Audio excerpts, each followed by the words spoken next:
Magandang umaga po sa ating lahat. Welcome back again to my channel, RickzCalTV. So ayan na po, mag-update po ulit tayo mga kababayan ng LRT1 Cavite Extension project. So ayan na po yung status niya dito sa yung mga percolon na po. So tapos na po yan at nag-aantay na lang. Dito tayo ngayon banda sa may NUA. Yan.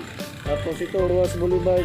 Ngayon naman po mga kabayan at pupuntahan po natin ulit yung update ng launcher girder mga kabayan kung saan na banda, kasi yung last update natin andun yung sa sa ilalim ng naiyak yung skyway.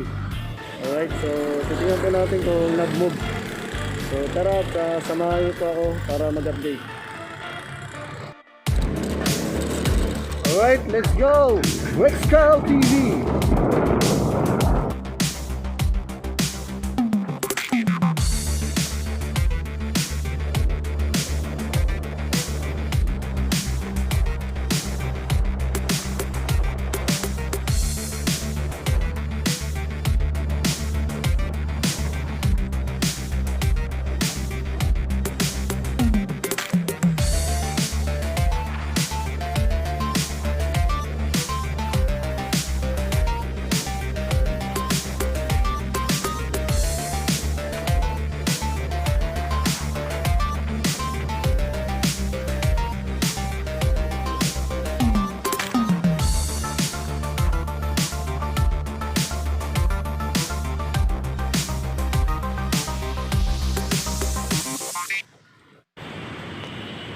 Alright, so nandito na po tayo kabayan sa launcher girder.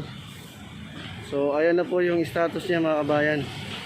So yung last update natin, yung girder launcher na to ay nandun lang sa mga kabayan, sa ilalim ng skyway. So ngayon po ay December 6, 2021, araw po ng Lunes. So ito na po yung latest update natin mga kabayan. So ayan, ongoing construction pa rin. At yung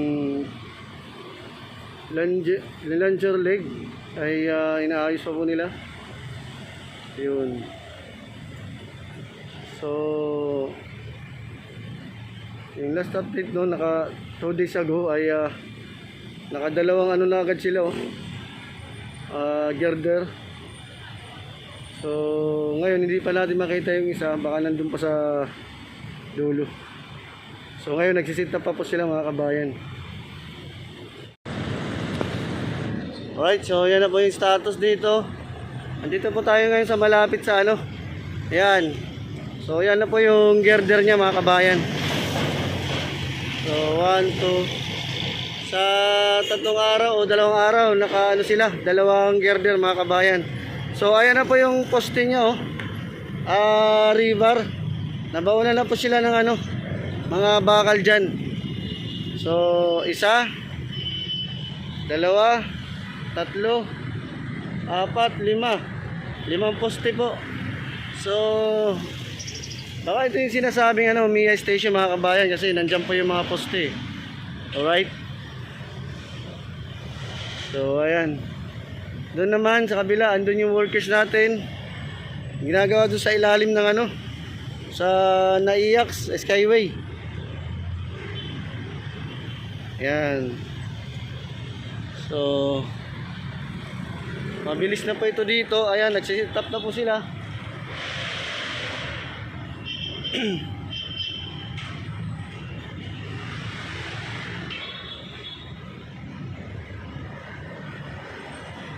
Ayan, at andyan yung workers. Ginagamitan po ng manlift para maayos yung gawa sa taas. May railings na rin po yung girder mga kabayan. Ayan.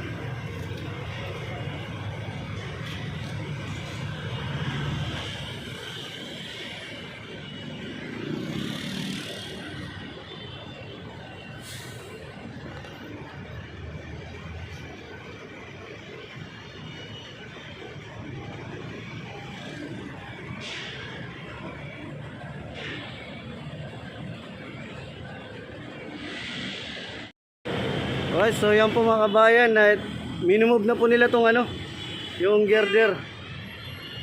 Yan.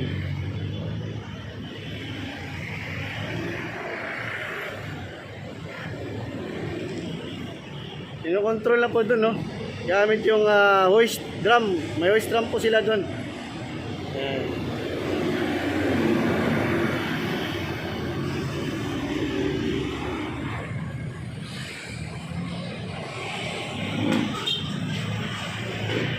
Yung girder niya pala, may mga number rin pala yan, no?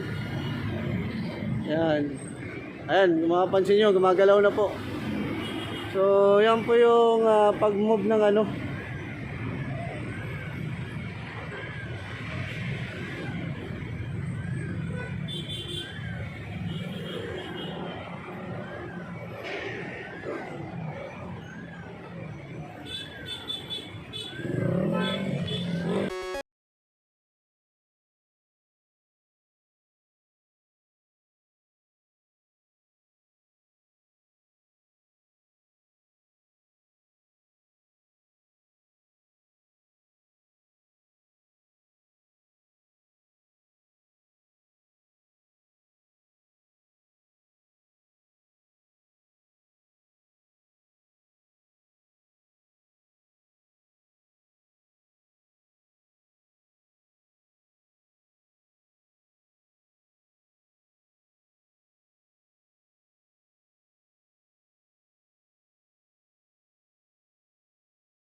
Alright, so mga kabayan, hanggang dito na lang muna update natin at wala pa po silang schedule ngayon mag-install ng girder. Kung baka nag-set up lang sila para ilipat tong isang launcher dun sa kabilang pier column. Alright, so maraming salamat sa mga subscriber natin dyan at sa mga di pa nakapag-subscribe, please subscribe my channel RickzCalTV at shout out po sa inyo lahat.